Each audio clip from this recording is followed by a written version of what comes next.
see, there are some things that you need to leave behind.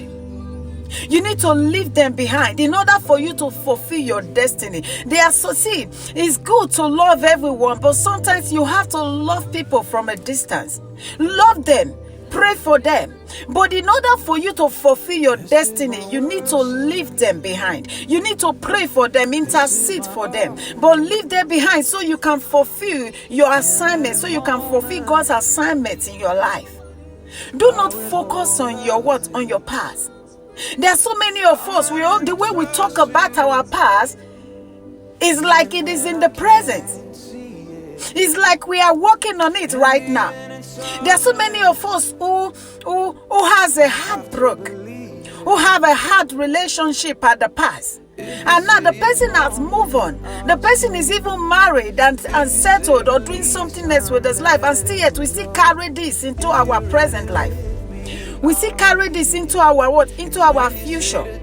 Still yet we still carry this along our present life. And the Lord has said, He said, cast your cares upon Him. That means leave all those things behind and grab into the new life.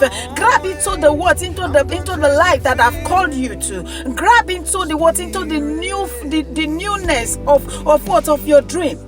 There are some things you just have to let it be. There are some things you just have to take away. You have to sit down. Let me tell you something. You have to sit down and evaluate your life. When was the last time you sat down and you write down your dream? The Bible said in the book of Habakkuk, it said, write the vision and make it clear. What does that mean? What does that simplify? That means in order for you to be focused on the future, in order for you to focus on your tomorrow, in order for you to focus on your goals, you have to leave some certain things behind. Because when you are carrying those things along with you, it will hinder your future. It will hinder the access to your destiny. It will hinder the access to your greatness. That is why Paul emphasized on this. He said, this one thing that I do. If you read further in the book of Philippians 3, he said, what did he say?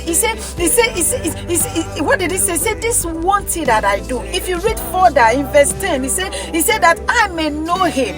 This was Paul's goal. This was the dream. This was the desire. This was the fusion. This was the hunger of Paul. He said that I may know Him and the power of His resurrection. And then he said in the book in verse 13, he said this one thing that I do. This is, see, when you have too much things, so much distraction in your life, it is difficult for you to fulfill your dream.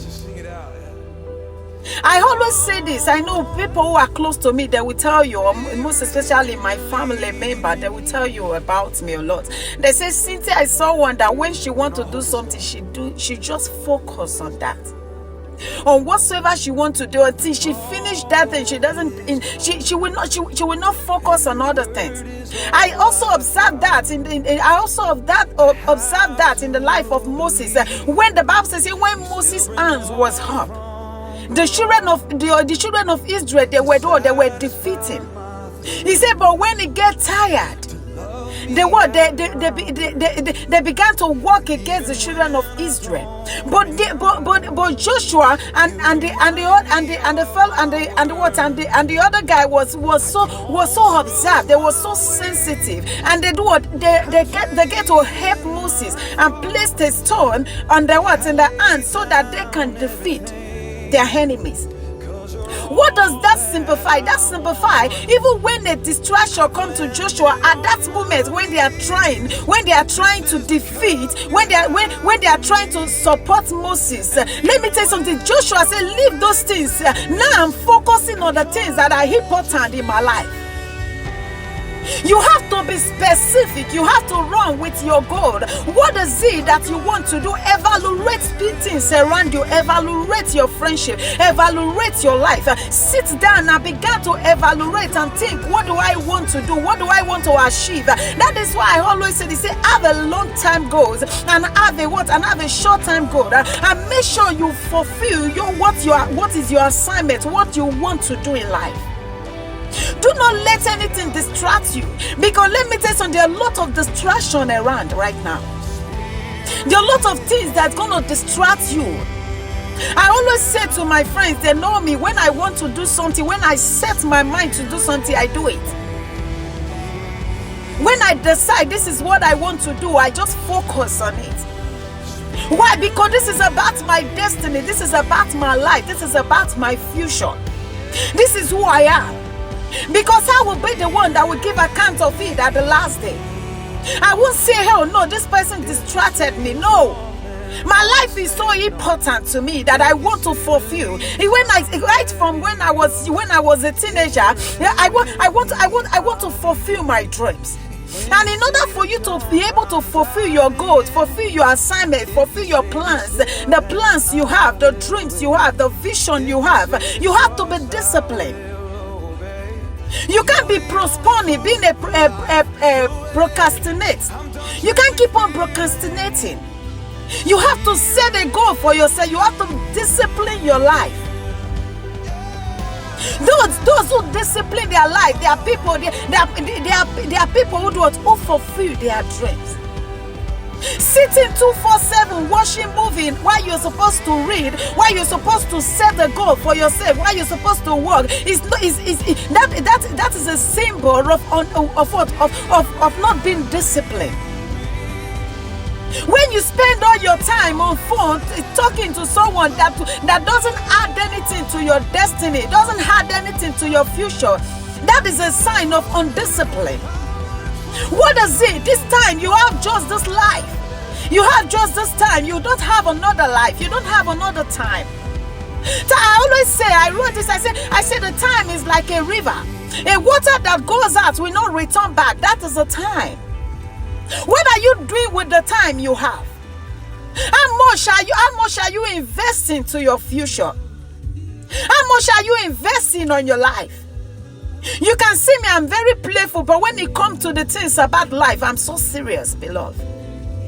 You have to sit down. Sometimes I love to be alone. My family knows me. My friends know me. So I love to be in the crowd. But I began to read the life of Jesus, and I found out that the secret about Jesus also, sometimes he has a crowd, he has friends, and he has the close friends, which is the 4 disciples who are closer to him. And sometimes also he has the time that he wants to spend alone. The Bible said, he left them and they departed to the mountain to pray alone. What are you doing with your life? How are you spending your life? You're complaining so many times. You have no one to help you. I am a living example about that. When I lost my dad, I cried so much. I said, God, my destiny is collapsed. I can't fulfill my destiny. I can't fulfill my dreams. How can I finish my education? But I get to realize that the Bible said, he said, before you were formed in your mother's womb, I knew you. I've chosen you. I've called you, that you belong to me. You have to understand what is your assignment in life. Otherwise, you will keep on following people around you. You keep on carrying people's dream while you're supposed to carry your own dream. You keep on carrying people's dream while you're supposed to give back to your vision. You keep on being a photocopy of other people while you're supposed to be an original copy of you. What are your vision? What is your plan? What is your purpose of being on earth? Let me tell you something. Destiny is not defined by what. Destiny. Let me tell you something. You're being there. That you fulfill your vision in life. You fulfill. Destiny does not determine by the riches, by how much you have in your account. Destiny is defined by recognizing your assignment on earth. That is why Paul said, he said, now I've fought a good fight. Paul understands his assignment on life. Paul knows what is his assignment in life. Paul was walking in his vision in life. What is your assignment? What is your vision in life? When was the last time you write down, you take a pen in the night or in the morning, you're being alone and spending time to write down, this is what I want to do, this is what I want to achieve? When was the last time? There are so many of us, we cannot spend time alone. We are scared. I love spending time alone because I read the life of Jesus and I found out that sometimes he would draw himself and spend time alone with God. Why? To get a clear vision of his assignments in life. Spending time, getting to know. Let me tell you something. The life you see is not so long. Today you are alive, tomorrow you can be dead. I have a lot of loved ones who are dead, the same years as me. But they could not achieve, they could not fulfill their destiny. I'm sorry that I'm screaming a little bit louder, but they could not fulfill their destiny. They think they have a lot of time. This is the time you have children who are not serving God. This is the time you have to place your knees on the floor and begin to intercede for them. This is the time you got to seek, you got to sit down and evaluate your life. This is the time you have to evaluate the surrounding, the people you surround yourself with. This is the time you have to evaluate your circle. I have a saying by a great man of God. He said, the greater you become, the tighter your circle needs to be. Love everyone, but not everyone will be accepted in your life, in everything you do. This life is a business. The time you have now, you won't have it again. Till yesterday is gone. Now you have today, and today will be gone. What have you achieved in your life? What are your assignments? Not just having a money at the account. How many lives have you imparted? What is your purpose on earth? Stop depending on people and start depending on God and yourself. No wonder Paul says, I can do all things through Christ who strengthens me. If you tell me today that Cynthia, you will be where you are today, I won't believe it. But giving birth, struggling, trying to find out what is my assignment. I've been seeking God right from my teenager. I say, God, what is the purpose? Why did you bring me to this planet? I don't want to live a life of unfulfillment. I don't want to live a life that I will regret of. I want to be all you want me to be. And that means leaving your past behind. Begin to focus on what you have right now. You experience a heartbreak. Pick up the pieces, sweetie, and move on. Someone rejected you. Pick up the rest of it. Move on. You have a great destiny ahead of you. You have a great purpose ahead of you. Let me tell you something. The Bible says, eyes have not seen, ears have not heard. It has not even conceived into the heart of man my assignment for your life. Your future is yet to come. You have a great things ahead of you. Do not focus on what lies behind. If it takes you to change your cell phone in order for you to forget about what happened in your past, do it. I tell you, sometimes I do that. I delete a lot of contacts from my phone. People who I've not connected with for 1 year, 2 years, and people who withdraw me, who draw me back to my past. I disconnect myself from them. I'm sorry, but sometimes you have to be unapologetic. I'm not being braggadocious, but I'm just telling you that life, you just have this one life. How you live your life, the time is how far you will go in life. How you decide your life, being decideful. Be constant. Stop being procrastinating and work towards what you want to do. You have just today. The Bible says you are fearful and wonderfully made. You are a vessel of God. You are a royal priesthood. Do not let anyone discourage you. Do not let anyone say evil things about you. Say what God has says about you. God said, He said, you are a royal prince, so ye are gods. You are carrying the presence of God. Do not live on self-pity. Do not live on rejection. Yes, someone rejected you in the past. Move on, dust yourself and move on to the future. You have a greatness ahead of you. You have a great future ahead of you. You have a blessing. You will be a solution to the life of man. Yes, you lost your father, you lost your mother. Move on. The Bible says, I'm with you. God is with you. Look at the life. Look at the life. Look at the Bible. The Bible said in the book of First King. The Bible said, it said, when the people came against Elisha, the Bible said, it said the servant was scared. The servant woke up in the morning, and when he came out, he saw a lot of chariots. He saw a lot of army who want to kill them. They are so much that he was so scared. He ran in and said to master, I said, Master, we are dead. This is too much. There are a lot of chariots, there are a lot of armies who are outside who want to kill us. And look at what Elisha did. Elisha said, he said, do not be afraid, because they that are with us are much than they that are there. And what did he say? And the Bible says, he said the servant's eyes was blind; he cannot see. The Bible says, he said, without vision, my people perish. What did Elijah say? Elijah said, Father, I pray that you open his eye that he may see.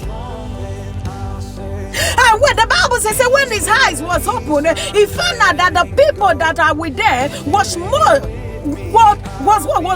than the people who were there standing outside to kill them. That is how you are. If God began to open your eyes and you began to see the greatness you carried, you will not underrate yourself. You will not belittle yourself. You will stand anywhere in life and you will say, because greater is he that is in me than he that is in the world. Because God lives in you. So do not belittle yourself. Do not live a life of self-pity. You can do anything you set your mind on to do. Because you failed, that doesn't mean that you are a failure. Because you didn't pass your exam, that doesn't mean that you are a failure. Because the contract you put on didn't work out, that doesn't mean that you are a failure. Keep on trying. When all hope is gone. Keep on trying, because God is with you. Partner with God. Let God begin to lead you. You have to evaluate your life. What do you want in life? Some of us don't know what we want. We're just doing what other people are doing. You don't have to always follow the crowd. Be exceptional. And exceptional people always do what other doesn't do. Fight a good fight of faith. This is my destiny. I want to make use of it. And it is amazing when you walk on your destiny, when you walk on God's assignment for your life, when you know what you want to do and begin to have a long-time goal and a short-time goal. Have a 1 month goal, 3 months goal, 6 months goal, 1 year goal. Write it down. Make sure you walk towards it. Do not depend on people. Depend on God and yourself. People might disappoint you, but God will never disappoint you. He's there with you. Make your plans with Him. What do you want?